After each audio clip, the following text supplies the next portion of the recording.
بسم اللہ الرحمن الرحیم۔ میرے پاکستانیوں، میں نے اپنے آخری ٹویٹ میں آپ کو جو امن و امان کی صورتحال کے حوالے سے آگاہ کرتے ہوئے کہا تھا کہ 13 اگست کو ہمارا ایک جرگہ ہوا ہے اور اس میں 4-5 نکات پہ جرگے نے اتفاق کیا ہے، تو اس سلسلے میں کل انشاءاللہ کراچی میں امن پاسون ہوگا، سوراب کوٹ کراچی میں بعد از دوپہر۔ میں آپ سب کو اس میں شمولیت کی دعوت دیتا ہوں، کیونکہ پاکستان کے ہر حصے کا امن ہمارا امن ہے۔ اللہ نہ کرے جنازے اٹھیں گے سابقہ فاٹا خیبر پختونخوا میں، تو اس کے بعد ہماری باری بھی آنی ہے جس طرح 2004 میں ہوا تھا۔ تو ہم سب نے اپنے پاکستان کے لیے، پاکستانیوں کے لیے، جہاں پہ ظلم ہو، جہاں پہ زیادتی ہو، جہاں پہ اس قسم کے ایشوز ہو، ان کے لیے آواز اٹھانی ہے۔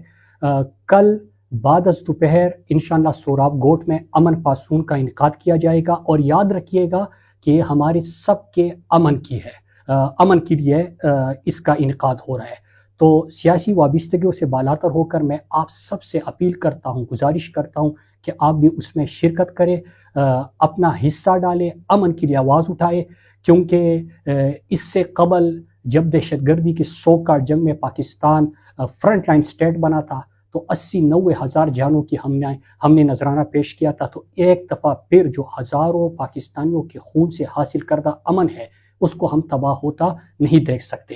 تو کل میں ان لوگوں کا شکریہ ادا کرتا ہوں جو امن کے لیے آواز اٹھا رہے ہیں، وہ اس کا حصہ بن رہے ہیں۔ کل کراچی میں انشاءاللہ بعد از دوپہر سوراب گوٹ میں آپ سب کو میں شرکت کی دعوت دیتا ہوں۔ اگر امن ہوگا تو آپ کی سیاست بھی ہوگی، آپ اپنی نظریے کے پرچار بھی کر سکیں گے، لیکن اگر امن نہیں ہوگا تو پھر ماٹر گولا اور بم دھماکہ یہ نہیں دیکھتا کہ اس جگہ پہ کون سے پارٹی کے لوگ ہیں اور کون سے پارٹی کے لوگ نہیں ہیں۔ لہٰذا اپنے لیے، اپنے پاکستانیوں کے لیے، جہاں پہ لوگ مشکلات میں ہے، بلوچستان میں، خیبر پختونخوا میں، ان کے لیے آواز اٹھائیے۔ اس کے ساتھ میں آج آپ سے ویڈیو پیغام اس لیے ریکارڈ کروا رہا ہوں کہ پوائنٹس زیادہ تھے۔ ایک تو میں سب سے اہم چیز جو کراچی کے لوگ ہیں ان کو کل امن پاسون میں سوراب کوٹ کی دعوت دے رہا تھا۔